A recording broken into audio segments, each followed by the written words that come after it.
Today, we are talking about a part of the body that rarely gets the spotlight, but absolutely should, the vaginal microbiome. And it's not just about the infections and the discomfort, but it's the entire ecosystem that's connected to the vaginal microbiome, that health, gut health, hormones, immune system, and your quality of life, how you are feeling about those symptoms down there that are really uncomfortable. So if you've ever been struggling with thrush, vaginal bacterial vaginitis, UTIs, or just symptoms that just are leaving you feel uncomfortable, this episode is for you. So I want to introduce to you Allison Patchett. She's the vaginal hormone naturopath. Hi. Hi, Tracy. Thanks for having me. Oh, absolutely. I'm really excited to get stuck into this because I know you're really passionate about the symptoms that women experience and really don't need to be suffering on their own. Did you want to actually share a little bit about why you're so passionate about this and why women do not need to struggle by themselves? Yeah, absolutely. So, I guess as a teenager, I came to understand a lot more about natural health through my own health issues, having seen a GP for recurrent headaches and being told just to take a Panadol and, see how you go. I felt like I was quite dismissed even as a teenager. And so that has kind of led me to a bit of a lifelong passion around natural health. And more recently, following the birth of my second child, through looking at women's health and hormonal health, and going into perimenopause and so on. It's become a real passion. And as I've worked with many women over the years, I've found that so many health concerns end up being dismissed, and yet they're so profoundly impactful on a way a woman feels about herself, her self-esteem, her relationships, how she feels about her body, her self-confidence. And so having completed a 6-month vagiversity course last year, oh no, the year before now, I really became impassioned about vaginal health as well, because it has such a fundamental impact to a woman's overall health and self-worth. Absolutely. So there's a few things I want to unpack there. So I think with the vaginal health, there's such stigma around it. It can Yeah. be really embarrassing to talk about. I think women maybe try and struggle on their own for too long because of the topic. So it's just so sensitive. But then when we do go to get some investigations, to be dismissed, not have answers, it's like a Mm. double whammy, right? Because Mm. you've tried to gain the confidence to go and get some investigations, and then you're dismissed. And this is a really common theme that I see with a lot of my patients, is that they've gone to get some investigations from another practitioner, and all their blood tests come back normal and fine, yet they know Mm. that something is up. So Yeah. is this what you're seeing? Yeah, there's a lot of women that I speak to. It's taken them a huge amount of effort, or something's become significantly bad, where they've had to kind of move past that shame and that stigma to actually go and seek help. And yes, there's such a lack of understanding and knowledge about women's health. There's a lack of research to begin with. Then there's a lack of teaching. It's this whole big cascade. And then vaginal health is such a taboo subject that's been so stigmatized over the course of time, that what I often see is that someone's been, if they've got up the courage to go and see a healthcare practitioner, often they're kind of given a general course of antibiotics or a general antifungal cream and sent on their way, only to find that A, that doesn't always work. Oftentimes it doesn't, or B, it might work for a little while, but the symptoms just come back again. So what we're seeing is a lack of education and awareness on both sides, and certainly a lack of testing to understand what's really going on so that we can be really targeted in the treatment approach and actually address the underlying cause as Mm, well, rather than just, getting a little bit of symptomatic relief. yeah, sure. Do you reckon we get into the testing right now, or should we talk about that a little bit later? Oh, whatever. Yeah, we can talk about testing now if you'd like to. Yeah. Yeah. So I know with testing that, with the high vaginal swabs, that we do need them to be done quite specifically. Are you finding that you're getting false negatives with? Not so much false negatives. What I'm finding is that clients will come to me and not having had a swab at all, Okay. or they've had like a surface swab for candida, and that's all. Yes. And the swab actually hasn't been done internally sometimes, Yeah. and therefore we're not actually seeing all of the whole presentation of what's going on. So Mm. the vaginal microbiome testing that I do, it's a self-managed test, so the client gets the pack and they do it in the privacy of their own home, which is a definite plus, I think, for everyone involved, because it's quite confronting to have to kind of lay on that table at a healthcare provider and have someone else fiddling around. So that's the first thing I really like about it. But we look at what is good in there. We look at the pH or the acidity of the environment, and we also get an understanding about what bacteria or fungi are there that Mm. shouldn't be. And the testing that I do versus the testing that a GP might do, for example, is the testing that I do is a lot broader in scope. So we're looking at a lot broader number of and types of different species, rather than the select few that a GP might be looking at as well. So uh, I find that the testing is really convenient for people. I always ask people to do it when they're most symptomatic, because that's when we're going to get the best understanding of everything that's going on there. Hmm. And which means that, the control is in the patient's hands. They do it when it's suitable for them. And then we go through together what those results are and put a specific plan in place to really Yeah. address everything. Yeah, sure. Yeah. So that's the gut microbiome testing that your clients do at home. The vaginal microbiome Yeah. testing. Yeah. Yeah. Yeah. Yeah. And Yeah. what other testing are you getting done? So look, blood testing and things can be interesting. Sometimes depends on the presentation of the client as to what else might be going on. Often I'll look at hormones in conjunction, particularly in that perimenopausal period of women's lives, because our hormones play such an integral part to our vaginal health as well. Yeah. So depending on, what else is going on for someone, we'll look at either salivary hormones or Dutch testing if they haven't had a blood test. Dutch testing is looking at the urine metabolites. And so that can be particularly useful for someone that might have a Mirena or an IUD of some sort, and isn't having a regular cycle. Because the other tests, really, we need to know where a woman is in their cycle, where someone is in their cycle, to be able to interpret blood tests and salivary hormone tests. So depending on the person sitting in front of me, we'll tailor that testing approach to suit them. Yeah, yeah. The hormone balance is integral to gut microbiome, not gut Yeah. microbiome, both. Vaginal. Yeah, well, it is The too. The vaginal gut microbiome, microbiome. We'll get definitely. on to the gut Yeah. microbiome in a second. Yeah. So, yes, and I really like doing a full range of bloods. I like to be looking at their, the fasting insulin, fasting sugars, seeing how, their metabolic health is impacting everything. The thyroid, looking at some nutritional deficiencies. What's their iron doing? Mm. What's their vitamin D doing?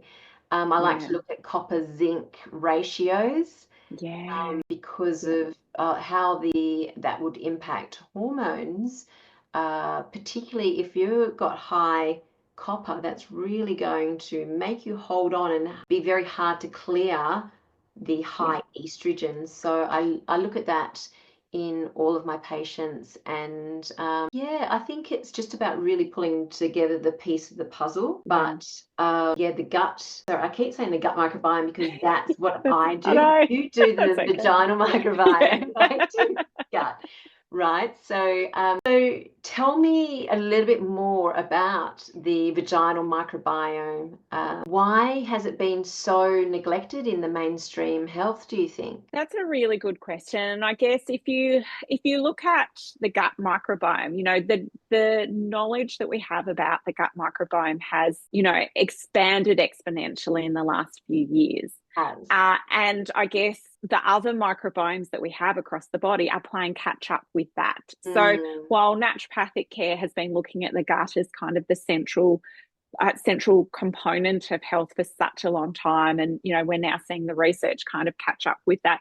It's very similar with the vaginal microbiome. I think we've seen such a big neglect in women's health into women, research into women's health for such a long time that we are really playing catch up now. And I think a lot of the technologies that have been developed for things like the gut microbiome, and now we're starting to see them utilized a little bit more in the vaginal microbiome. Some are and are not appropriate, but certainly we're starting to see a growing body of evidence in that area as I guess the broader acceptance that women's health is actually a specific type of health that needs to be researched in its own right.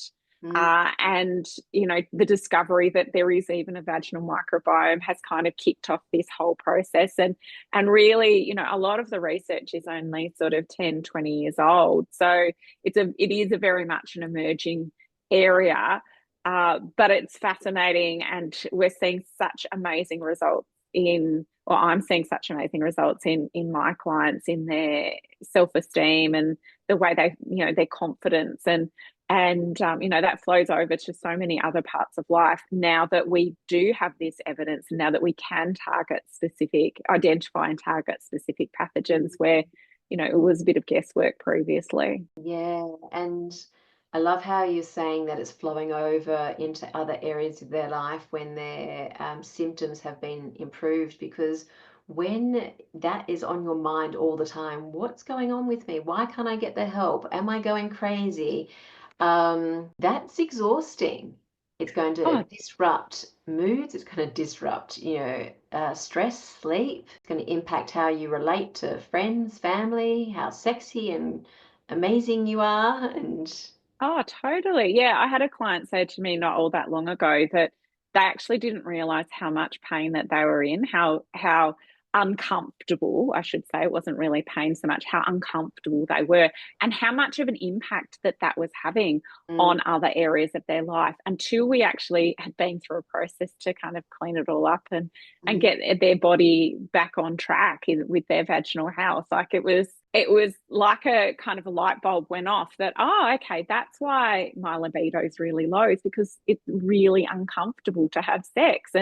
And so now, that's not a problem for them anymore. And mm, that's so fantastic for yeah. their sense of self. Yeah. Oh, absolutely. Yeah, that's Yeah. amazing. So, what's the typical process when someone comes to work with you? Yeah. So first I like to do get a really detailed understanding of the person sitting in front of me. So I spend an hour kind of getting a really thorough understanding about someone's their health history and their current understanding of where they're at right now. And then we generally look at testing fairly early on in the piece. Yeah. What I find with vaginal health is either people come directly for that, or it's something that's sitting in the background, but because of the stigma associated, Mm, sometimes it can be a few appointments before they feel comfortable in sharing that part of yeah. their experience with me, which is absolutely fine. I like to meet people where they're at. And then once we've got the testing results, then we can be really specific and targeted in the treating, so that we can, we're not here to muck around. We want to address what's actually there, what's actually going on, and triggering the symptoms that are being experienced. and in the background, really look at what's driven them to that point in the first place. So, what are the other underlying issues that are actually going on? So, we know, for example, that estrogen is incredibly important in maintaining a healthy acidity or a balance in the vaginal microbiome. It helps not just with the mucus layer, but it helps with producing glycogen, which is food for the good bacteria that we want to see in there, the lactobacillus bacteria that we want to see in there, which helps to crowd out and reduce the instance of there being any other overgrowth of anything that we don't want. So, looking at, are there hormonal imbalances?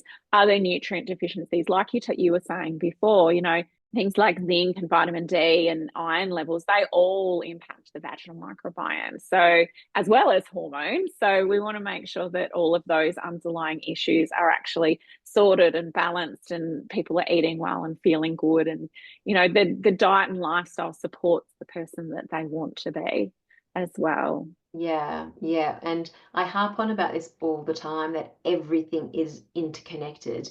You think it's just about the vagina and what's going on in there. No, it's everything. And it's so incredible when you actually break it down for the person in front of you, how everything is impacting. Like if your blood sugar levels are out, how that's impacting your vagina. Yeah. Your Yeah. hormones, whether you got too high or too low estrogen, is going to impact the vagina.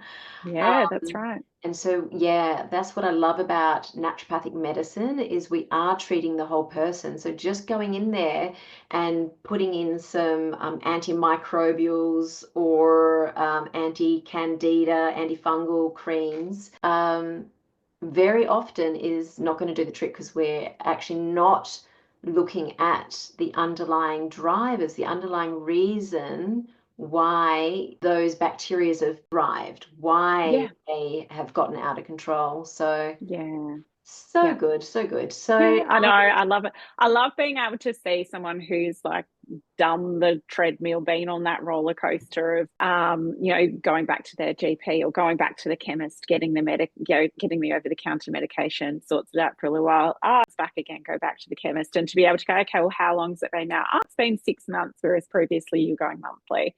Okay, let's see how long we can make this last, because we're addressing those underlying issues and not just leaving it at that symptomatic relief. yes. And unfortunately, most people use naturopaths as a last resort. Not everyone, but we are often seeing people that have been through that treadmill of, years, months, years of dealing with Yeah. these types of issues. So, Mm.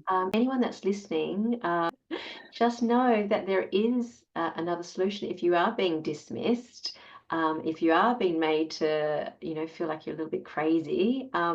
You don't have to put up with those signs and symptoms. So, what do you commonly see? What are common signs and symptoms that people need to be looking out for and going, okay, well, this may need a little bit of attention? So obviously, no, not it's not always overtly an issue, right? We don't always see Yeah, those really strong signs and symptoms. that's right. I think we kind of pigeonhole different symptoms as being particular things as well. Yeah. So, we often pigeonhole, if I've got itching, whether that's around the vulva, so the outside part, or internally inside the actual vagina itself, the inside part, that must be thrush. Well, actually, there's lots of different issues that can create that presentation. It might be a change in smell, and that might even be a subtle change in smell. It might be a partner commenting that there's been a change in smell or taste. It might be a change in discharge. So if you've been experiencing the nice egg white or egg yolk white type mucus normally, it kind of across the cycle, and all of a sudden there's a watery discharge, or it's at a different time than you would expect, or it's coloured. There's a bit of grey or pink or yellow in that, or a different colour. It's chunky, whereas it normally would be smooth. All of those things will indicate that there is something else going on. There's some sort of bacteria or fungi that's taken up residence that we really don't want to be there. It can also be discomfort before, during, or after penetrative sex. So that can also be a sign of something else going on. Um, it might be bleeding at unusual times, although often bleeding I would refer to a GP because we often want to get an ultrasound and make sure there's nothing else going on. But once that's all been ruled out, then certainly we want to check and see, there's all sorts of things. So it can be really quite subtle changes, or it can be a whole host and all of a sudden, it's quite unbearable, and anything in between. Yeah. So yeah, I think that's really important to point out about the bleeding. If there is any um, unusual bleeding that's not part of the menstrual cycle, it is definitely needs to be investigated by a GP. Yeah. Yeah. So the gut microbiome and the vaginal microbiome. So how are they impacting each other? Yeah, well, there's definitely crosstalk between the two. So, I guess if you think of that area of the body, there is translocation of bacteria between the two. The difference, I guess, being the gut, we're expecting to have a lot of different bacteria there, a wide variety of bacteria there. Whereas the vaginal microbiome, we only need, and we really only want, lactobacillus species of bacteria, so, and usually only one type. Often there's only one type. But certainly what we see is that inflammation in the body, particularly inflammation in the gut, often impacts the immune system. And as you were saying before, it impacts hormones. And so therefore, when we see there being inflammation in the body, the immune system being activated all the time, or struggling, then that definitely impacts the vagina. The other part of it is that if our gut is not working properly, we're not absorbing all those beautiful nutrients from our diet, then that's going to create that low nutrient status. Again, that impacts the vaginal microbiome. And all of those things kind of leave the vagina open to that overgrowth of bacteria and fungi that can cause the thrush and the bacterial vaginosis and all of those other conditions to really flourish. Because we see, I guess, what we see disrupt the gut microbiome is very, very similar. There's a lot of crossover in what can disrupt the vaginal microbiome as well. So, the shifting hormones, antibiotic use, stress, smoking, diet, lifestyle factors, those sorts of things. I guess one key difference in the vaginal microbiome or a couple of key differences between the vaginal microbiome and the gut microbiome is that hygiene plays a much bigger role in the vaginal microbiome. So making sure that we're wiping front to back rather than back to front, because we don't want that fecal mass to kind of disrupt the vaginal microbiome. And also anything that's inserted into the vagina or that stays on the vulva or the outside, part of that area will also impact the vaginal microbiome or impact vaginal health as well. So that might be menstrual products, particularly reusable menstrual products like menstrual cup or discs, reusable undies, those sorts of things, masturbation products, sexual partners, all of those things can disrupt the vaginal microbiome as well, more so than they would disrupt the gut microbiome. But there's definitely crossover. We definitely see crossover there. And I think, that can be said for lots of different conditions where we see the gut's inflamed or there's a problem in the digestive system that often impacts so many other parts of the body as well. Yes, so they're starting to see that if there's a gut permeability, leaky gut, that we have leaky membranes throughout the body, Yeah, that's right. and Yeah. how that's impacting the uterus and the vagina. Yeah, definitely, definitely. Because what we see is that anything that disrupts that mucus layer, because the mucus layer is, kind of the protection. That's where our immune activation is, to kind of keep everything all really nice and lush and healthy in there. And if that's disrupted, it just opens the floodgates, really. Yeah, so once you've worked with your clients' vaginal microbiome, do you move them on to like a gut healing microbiome protocol, or Where do you Yeah, normally? it depends on the client as to how much we focus specifically on the gut. Mm, Certainly, what I often see is that there is, constipation or irritation going on in the gut because, there's this more systemic inflammation going on. And mm, so, yes, there is an element of work.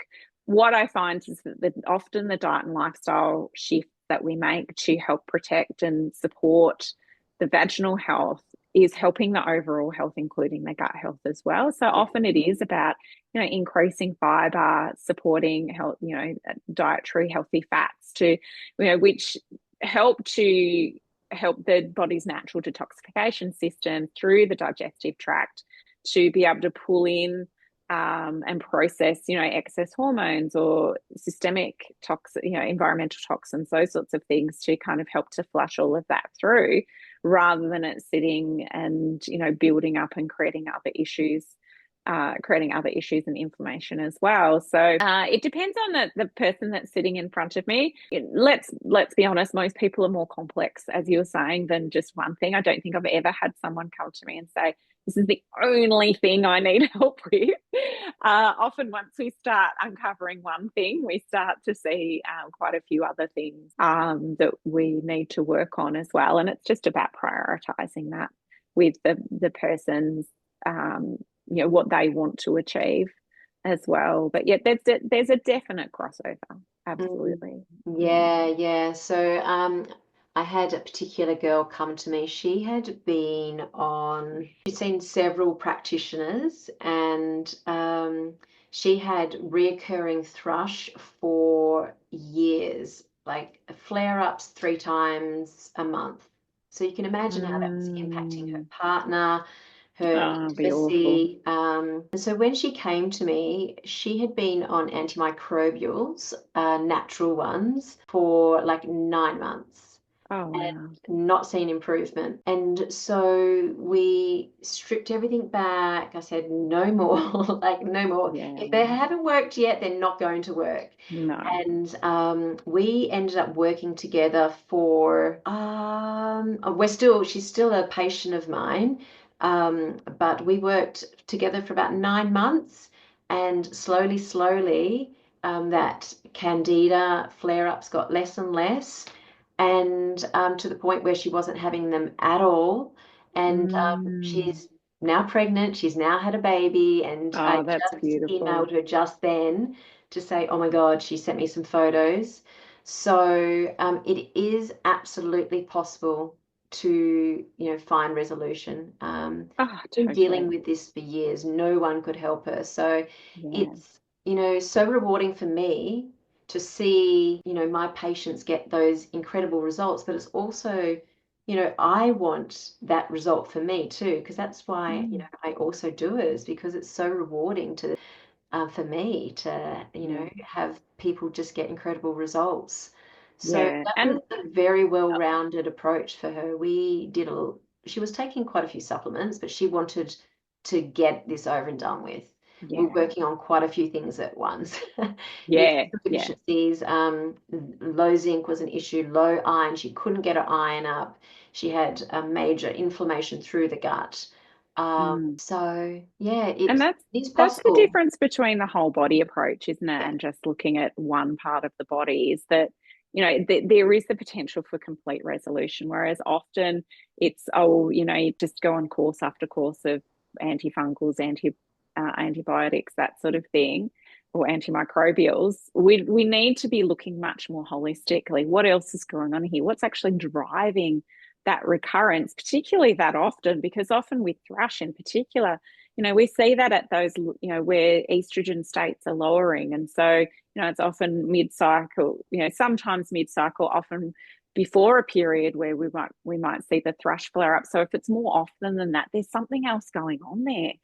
We need to be looking at what's driving this, not just, go, oh, well, it's fungal, give you some antifungals, give you some antimicrobials and hope for the best. We've got to go deeper, and I Mm, think we've got an obligation and a duty of care to our patients to really to do that, to not just go, oh well, let's throw this at it and see if it works. But to actually go, hang on, let's take stock here and look at you as a whole person and go, you are more than just, that specific set of symptoms. For your patient, I mean, clearly there was a lot going on. And so that's going to take a bit of time. But the beauty of the work that we do is that we will take that time. We're not going to dismiss anyone. We're going to, treat the person that's in front of us as a whole person. Yeah, yeah. So that leads me to ask, what is one myth about vaginal health that really drives you mad? If I have to pick one, if I have to pick one, it's that all vaginal itching is thrush. That would probably be my one myth that I would pick, because I see it so commonly. And I had a client who we went through their vaginal microbiome test results recently, because 6 months ago, yes, they did have thrush, but they had some itching that kept coming back despite the thrush treatment, and there was a few other symptoms. And we kind of went, it took a little while to get through that process with them. And we did a vaginal microbiome, and I'm so glad we did, because it's not thrush. There's no candida in that area at all. But there are some other species that will absolutely cause that itching and irritation. And that's why the over-the-counter thrush treatment had stopped working, and they weren't getting any success with that, because not all vaginal itching is thrush, and yet that seems to be the kind of mainstream thinking on things. So it is really important that we're not over prescribing the wrong solution, that we are actually doing the testing to understand exactly what's going on.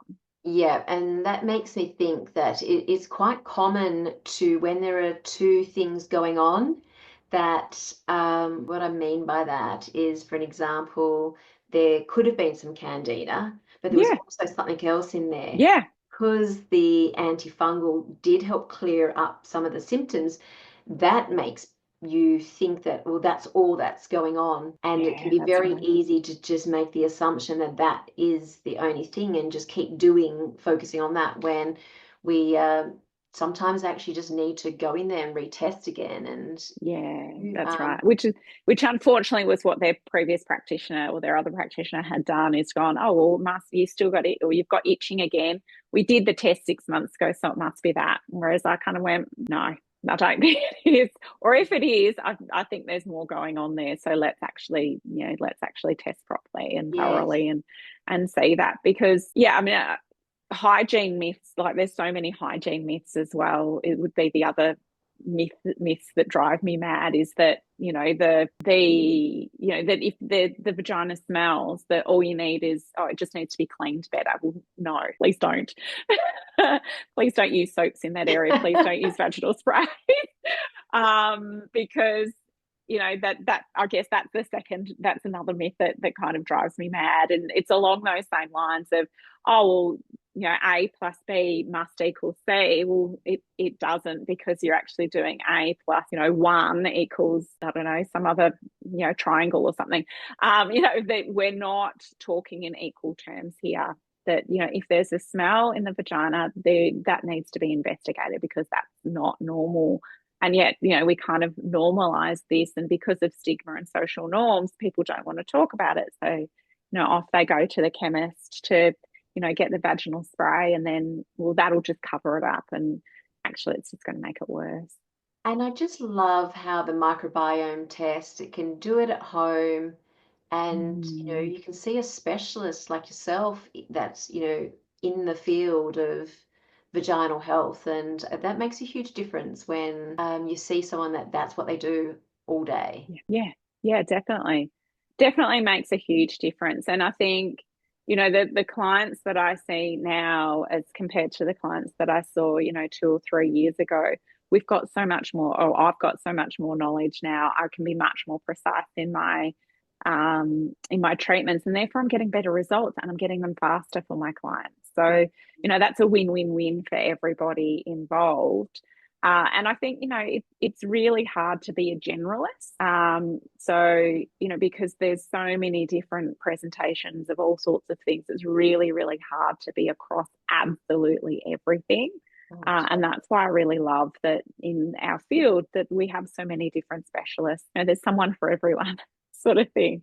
So, Yes. yeah, it's lovely. Yeah. So, can you give us a couple of tips around vaginal health and hygiene and supporting that area's microbiome? Sure. I guess the first thing I would say is that the vagina is self-cleaning. So there is absolutely no need for harsh soaps or sprays or anything else. That, a bit of warm water is kind of all it needs to stay clean and healthy. Wearing natural fibers definitely helps the vagina. So we want airflow. So bamboo or cotton underwear are absolutely, are key. And going commando as often as you can as well can be incredibly helpful. Eating a healthy whole food diet is great. So looking after all of those, all of those macronutrients. So getting plenty of fiber in your diet, plenty of fresh coloured in season fruits and vegetables for that beautiful good fiber and high nutrient content. We want good levels of protein and healthy fats to help with that hormone production, which helps to and the detoxification systems and those blood sugar regulations which all go in hand with helping that vaginal microbiome to really, really flourish. Mm. So that would be my top kind of, I guess, three things that I would recommend is, only warm water to clean the vagina, natural fibers in that area, to allow for airflow, and healthy whole food diet. Yes. Real basics, isn't it? It is. And we always talk about diet and nutrition with every patient. So Absolutely. that's how foundational it is. And the microbiome need food to eat, and it needs fiber. It needs polyphenols, the bright colored pigments in food, particularly in the skins of fruit and vegetables. Mm. But yeah, omega-3s and good levels of protein, so we can have the building blocks for repairing membranes, having Yeah. nice, yeah, to support the epithelium. Yeah, that's right. That's So, right. And flax seeds are like a little golden child for vaginal health as well, particularly through peri and postmenopause. Flax seeds, you want to eat them, so you want to consume them. You can make a gel out of them to help with lubrication. You can also help symptomatically if there is some itching while other treatment or irritation while other treatments are going on. There's all sorts of things. Flax seeds are just are gold. Often recommending flax seeds to my clients yes, because they are phytoestrogenic. So yes. they help in so many ways. One of my favorites too, because it was Yeah, really gentle fiber on the gut, totally. Yeah. and making sure we're having regular bowel movements, at least Mm, one healthy stool a day. yeah. So yes, flax are one of my favorites too. Yeah. I have a beautiful recipe that I recommend, and it's flax with dates and apple. So beautiful fiber, particularly for people Mm, that are a little bit more prone to constipation. yeah. Yes. And that, when cooked up, it makes it into a nice mucilaginous. What I mean by that is it's nice and gluey and sticky and smooth, and the Mm. gut loves it. So wonderful. Have you got any other Wonderful. tips? The only other thing I would say is that as soon as you notice something is going a bit astray, something doesn't feel right, whether that's because there's symptoms or you just feel within yourself there's something has shifted, is to seek help, to get an expert opinion and to follow through with your gut feeling on that. Not to feel discouraged or dismissed if you're not heard the first time around. Kind of keep on about that because it's such a fundamental part of our body. Like any issue that we have across our body, we want to make sure that we're treated and we're remaining in the best health for as long as possible. Yes, absolutely. So how do people book in with you? Yeah, so they can go to my website. It's thevagHormoneNaturopath.com.au, or you can contact me by Instagram or Facebook at the Vag Health Naturopath. There's dots in between, so it's the dot vag dot health hormone dot naturopath. Yeah, so any one of those ways, send me a message, or you can book directly from my website. Fabulous. So if anyone has been dealing with recurrent infections or just weird symptoms that you've been told are just normal or hormonal, and what you've been doing hasn't been working, well, there is something deeper going on, and there will be a solution. So book in a free assessment with Allison, and I'll put the link in the show notes so you can get in contact with her and find out what's going on beneath the surface. You don't need to keep struggling on your own. This is what Alison does, and it's what she's passionate about. And yeah, she will make you feel comfortable. So Absolutely. thanks for chatting. It's been really lovely. And I think we should maybe chat again and we can deep dive into another area around vaginal health. Fantastic. Sounds great. Thanks, Tracy. You're welcome. And until next time, trust your body and question what's going on for you and never stop digging until you find the answers.